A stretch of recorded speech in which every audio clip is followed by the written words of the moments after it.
Welcome students to Synopsis IAS. I am Dr. Mohammad Zia and this is the 10th video lecture of your medieval history series.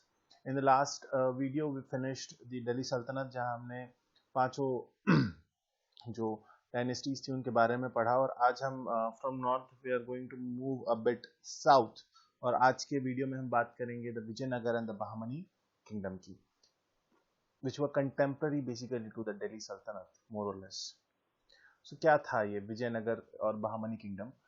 Both these kingdoms rose to control the Sultanate और जब सल्तनत कमजोर हुई, जब सल्तनत week हुई, specially जब हमने लास्ट क्लास में पढ़ा, लास्ट वीडियो में देखा कि किस तरीके से मोहम्मद बिन तुगलक के वक्त से सल्तनत कमजोर होने लगी और इसका इम्पैक्ट ये पड़ा कि ये दोनों kingdom Vijayanagar and Bahmani kingdom ये दोनों फाउंड किसने किए? उन ऑफिसर्स ने जिन्होंने सल्तनत के खिलाफ बगावत की, सल्तनत के अगेंस्ट रिवोल्ट किया. By the 15th and the early 16th century, the Sultanate in the north, had given way to a series of regional kingdoms. So, Gujarat, Malwa, Jaunpur, Delhi itself as a kingdom and Bengal. तो ये एक कहीं ना कहीं जो दिल्ली सल्तनत कमजोर हुई, जो दिल्ली सल्तनत वीक हुई, उसका इम्पैक्ट ये हुआ कि ये छोटे छोटे किंगडम्स जो हैं ये अपने आप को इंडिपेंडेंट डिक्लेयर करने लगे. Shortly after Muhammad bin Tughlaq, whose efforts to expand south were more intensive, he withdrew from his capital Daulatabad in the Deccan. तो हमने ये देखा कि एक मेजर एक क्रिटिसाइज्ड स्टेप मोहम्मद बिन तुगलक का ये था कि मोहम्मद बिन तुगलक ने साउथ में अपनी कैपिटल दौलताबाद को, देवगिरी को कैपिटल बनाया और फिर उसने वापस वो, क्योंकि वो डेक्कन पे कंट्रोल करना चाह रहा था, फिर वो वापस दिल्ली चला गया. इसकी वजह से जो दिल्ली सल्तनत का होल्ड था over what we call as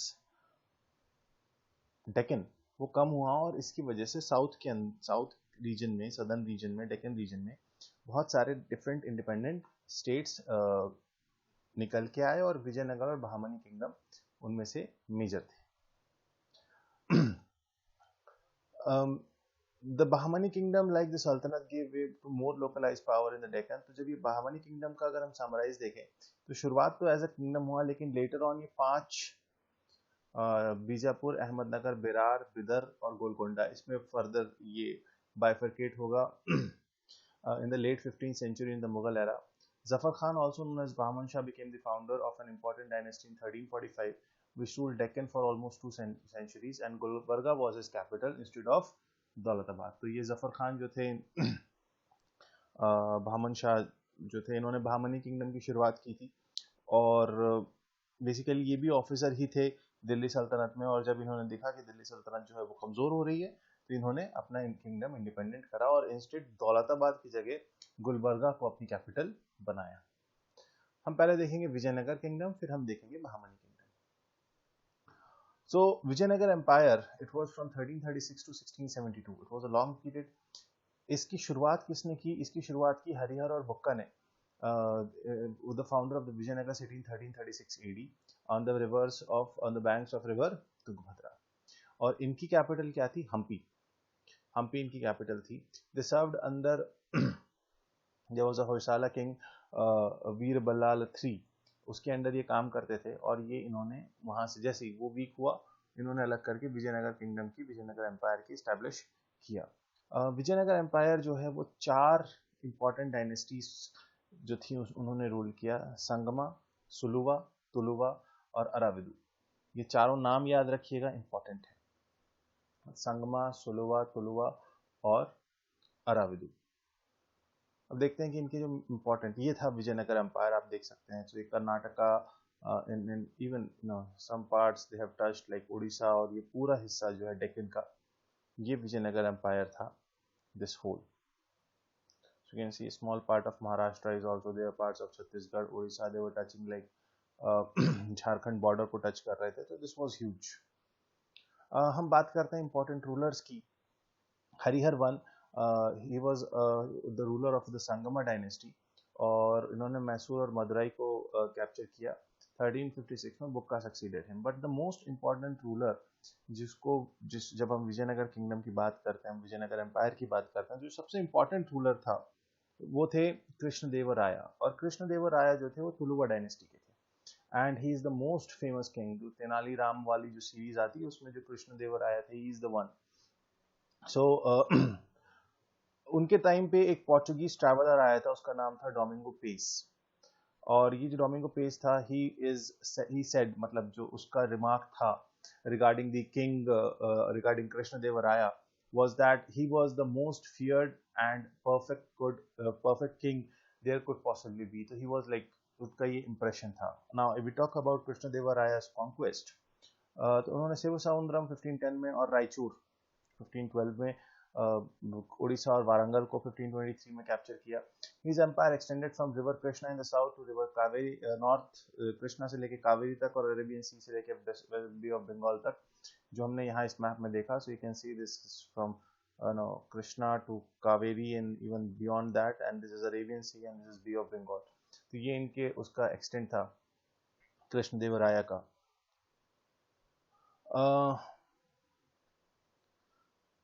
अगर हम इनके एडमिनिस्ट्रेशन की बात करें तो हम अकबर का एडमिनिस्ट्रेशन जब पढ़ेंगे तो वहाँ पे हम नवरत्न की बात करते हैं, जो courtiers were who played a critical role in the administrative policies of Akbar. हम जब मराठास की बात करेंगे तो हम अष्टप्रधान की बात करेंगे. और ऐसा ही कुछ यहाँ पर भी था, विजयनगर एम्पायर में भी था, जहाँ पे हम उन्हें कहते थे अष्टदिग्गज. और ये it was a group of 8 scholars adorned in his court, means in Krishnadevaraya's court, and they were who. So ये 8 लोग थे. देख अकबर के नवरत्न थे, तो इनके अष्टदिग्गज थे. ये कौन कौन थे? अल्लासनी पेदाना, he was the author of Manu Charitram and was also known as Andhra Kavi Pitama. So Andhra Kavi Pitama means you can understand the Telugu, मतलब ये पोएट थे और ये बहुत इनका एक बहुत important work is Manu Charitram. और इनको क्या टाइटल दिया गया? इनको ये टाइटल दिया गया आंध्र कवि कविता पितामा. Means he is like the pitamaha means you know father of Andhra kavita. You can translate it like that. दूसरे थे नंदी थिमन्ना. थिमन्ना जो थे ये परिजात पहारनम इसके ऑथर थे. उसके अलावा ये मदयागिरी मल्लाना, धुरजाती, रामभद्र कवि, पिंगाली सुराना एंड द तेनाली रामकृष्ण, ये बड़ा फेमस कैरेक्टर हुआ. और इनके ऊपर काफ़ी मूवीज़ और वो सब भी सीरीज़ वगैरह भी, कार्टून्स भी आते थे. सो वो जो cartoons, and it is that he was among that Ashtadiggaja of Krishnadevaraya. और ये इनके कोर्ट के बहुत इंपॉर्टेंट थे. तो ये कभी कभी एग्जाम में आ सकता है. नाम जो है थोड़ा सा ध्यान रखिएगा. सदर्न नेम्स है without any offence to the people from the south, sir. We North Indians have very difficulty in pronouncing the names. So please, with all apologies if anything is pronounced incorrectly. I you know, my sincerest apologies, but unfortunately it's difficult for us. Then also we give it a try. Well, moving on. हम कृष्णदेवराय के revenue administration की बात करें. सो उस वक्त कुछ ऐसा थोड़ी था कि जीएसटी लग रहा था. हर किसी के, किसी भी राजा के, किसी भी उसका जो मेन सोर्स ऑफ रेवेन्यू था, मेन सोर्स ऑफ इनकम था, it was the land revenue. The land was carefully served and tax were collected on the based of fertility of the soil. Now this is very important. क्यों? कृष्णदेवराय उनको production से नहीं, उन्होंने कहा fertility कितनी अच्छी है, उस बेसिस पे जो है हम टैक्स कलेक्ट करेंगे और जो भी रेवेन्यू चार्ज होगा वो उस बेसिस पे होगा. एग्रीकल्चर को, डैम्स को और कैनाल्स को बहुत ज्यादा इंपॉर्टेंस दिया गया, क्योंकि इनका भी यही मानना था कि जितना अच्छा आपका प्रोडक्शन होगा, टैक्सेशन बढ़ाने से कुछ नहीं होगा, प्रोडक्शन बढ़ाना पड़ेगा. तो इससे ये होगा कि जो आपकी रियाया है, जो आपके सब्जेक्ट्स हैं, वो भी फ्लरिश करेंगे और आपको ज्यादा अच्छा रेवेन्यू मिलेगा. They were controlled by their irrigation policies. Textile भी था, mining, metallurgy, perfumery and other several industry existed. Now this is something unique that you have to understand. Krishnadevaraya के टाइम पे ये सारी चीजें थी. They had commercial relations with islands in the Indian Ocean. Abyssinia means Ethiopia. Arabia, Burma, China, Persia, that is Iran, Portugal, South Africa and the Malay. This Malaysian islands, Malaysian group of islands, that is the Malay archipelago. यहाँ पे ये इनके trade relations थे, तो their economy was also good, their revenue administration was also good. So this is majorly about the Vijayanagar and the Vijayanagar kingdom. इसके जो सबसे important, आप चाहे कि आप याद कर सकते हैं, हरिहरन बुक्का वर इम्पोर्टेंट क्योंकि वो फाउंडर थे, लेकिन dynasties, different dynasties also ruled this Vijayanagar kingdom, लेकिन जो सबसे इम्पोर्टेंट थे वो कृष्णदेवराया ही थे, और इनके टाइम पे ही मैक्सिमम एक्सपेंशन हुआ. और remember the name of this that Portuguese traveller Domingo Paes, कि वो इनके टाइम पे आए थे, और what the remark that he give on him. So this was about the Vijayanagar kingdom. Let us move forward to the Bahmani kingdom. It was the other part from 1347 to 1526. The Bahmani kingdom was a Persianized Muslim state. Now, Persianized means यहाँ Persian dominate करेगा in the Deccan in South India, and one of the major medieval Indian kingdoms. So medieval India में था, short lived था, करीब करीब 200 साल का. और इसके बारे में देखते हैं क्या है. Hasan Gangu Bahmani was the founder of Bahmani kingdom. तो उधर कौन था? हरिहरन बुक्का. इधर कौन थे? Hasan Gangu. He was a Turkish officer of Devagiri. Devagiri means Daulatabad, जो मोहम्मद बिन तुगलक ने जहां कैपिटल शिफ्ट की थी. 1347 में ही established his independent Bahmani kingdom, and he stretched from Arabian Sea to Bay of Bengal, included whole of Deccan up to the river Krishna, and the capital at Gulbarga. अब इसमें major rulers कौन कौन थे? सबसे पहले आते हैं 1358 से, आफ्टर हसन गंगू कौन आता है? मोहम्मद शाह वन आता है, and he was after him, and he defeated the Kapaya Nayaks of Warangal and the Vijayanagar river ruler Bukka one. तो वो जो बुक्का वन हमने पढ़ा था विजयनगर किंगडम में, वो वारंगल जो है इनके हाथ में आ गया, और विजयनगर का भी कुछ हिस्सा इन्होंने कैप्चर किया. फिर उसके बाद मोहम्मद शाह वन के बाद मोहम्मद शाह टू आता है इन 1378, and he was like a peace lover and developed a friendly relations with their neighbors, with his neighbors, and he built many mosques, madrasas, and place of madrasa means it is a place of learning. जैसे आप देखोगे सनातन धर्म में Gurukul concept था, ऐसे इस्लाम के अंदर आप देखेंगे तो यहाँ पे मदरसा का कंसेप्ट होता है. Unfortunately, it has been defined and at some places used for very different purposes, but we are not going to fall into that. But the basic, the fundamental meaning of madrasa, it is basically a residential place of learning, residential or non-residential. And hospitals also, उसने hospitals भी बनाए, education centers भी बनाए, mosque भी बनाया. Then came Ahmad Shah. Ahmad Shah from 1422 to 1435. He was an heartless ruler. He conquered the kingdom of Warangal. क्योंकि ये देखो उस टाइम पे ये दोनों विजयनगर और बहामनी किंगडम मोर और लेस दे कोएग्जिस्टेड, तो कभी किसी के पास कुछ, कभी किसी के पास कुछ. So he change the capital from Gulbarga to Bidar. ये इंपॉर्टेंट है, इसके लिए सिर्फ यही इंपॉर्टेंट है कि he change the capital from Gulbarga to Bidar. तो कंसीडर द, एग्जाम में क्वेश्चन आ जाता है, consider the following statements about the Bahmani kingdom. That Ahmad Shah, let's say Ahmad Shah shifted the capital from Gulbarga to Bidar, and it was Muhammad Shah II who defeated Bukka I. So the second statement is wrong, the first statement is correct. इस तरीके के सवाल आ सकते हैं. So you need to understand these points very well. Then Muhammad Shah III from 1463 to 1482. He was only 9. छोटी सी उम्र में वो बन गए. एंड इनका जो एक्चुअली जब भी आप देखेंगे, अभी अकबर जब हम पढ़ेंगे तो वहाँ पे बैरम खान आएंगे. Akbar will become a king in very young age rather in teen age, और फिर एक रेजेंट होता है जो उसको उनके सारे डिसीजंस और जो रूलर होता है उसको लीड करता है.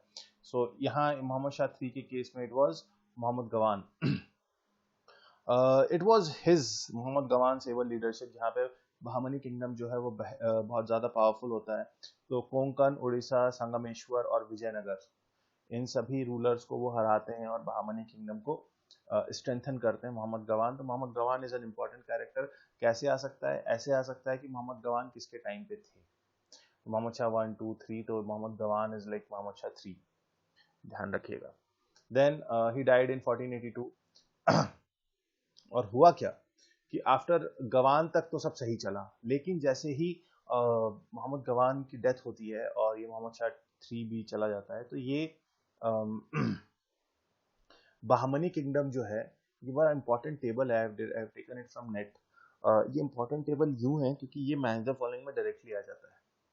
क्यों हुआ क्या, जो जो बहामनी किंगडम था वो 5 हिस्सों में डिवाइड हो गया।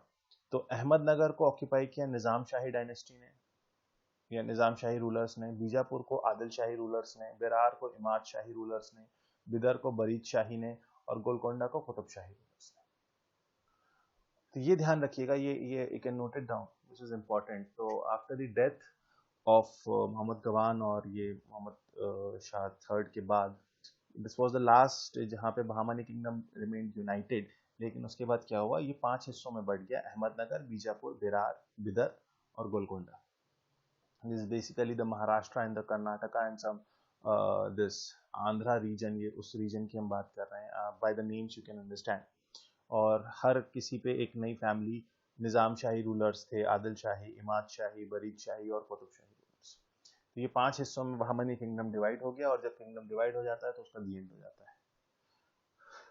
हम बात करें अगर architecture in Vijayanagar and Bahmani kingdoms की, तो the capital cities of Bahmanis that is Gulbarga और Bidar boosted of many fine buildings।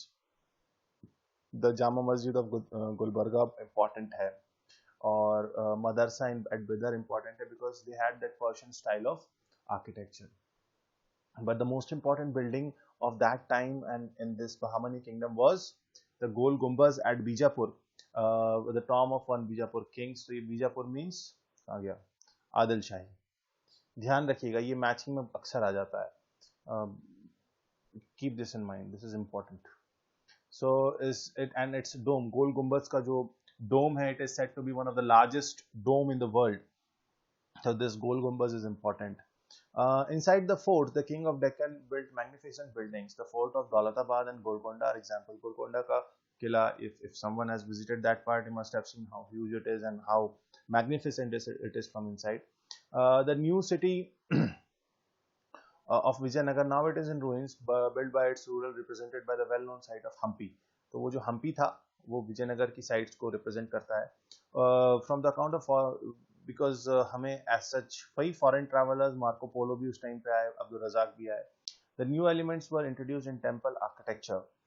In addition to main shrine, a smaller temple was built in the northwest called Amma Shrine, where Lord or main deities consort resided। So ये एक नया concept आया temple building में, art and culture में आप इसको in detail देख सकते हैं। So this was roughly about the Vijayanagar and Bahmani kingdom. इसमें आप इम्पॉर्टेंट चीज़ें जो हैं, मेजर चीज़ें I have told you which is important from examination point of view. आप इसके ऊपर कुछ और एड ऑन चाहते हैं, कर सकते हैं, well and no, that's okay, but I have told you the main outline of what you have to study. So this was about Vijayanagar and Bahmani kingdom. I hope you are getting it well, you are understanding it well, and if you are doing and if that is there, I think I'm succeeding in my task of summarizing this medieval history in a crisp manner। So I'll see you in the next session, जहाँ पे हम start करेंगे the our 11th lecture।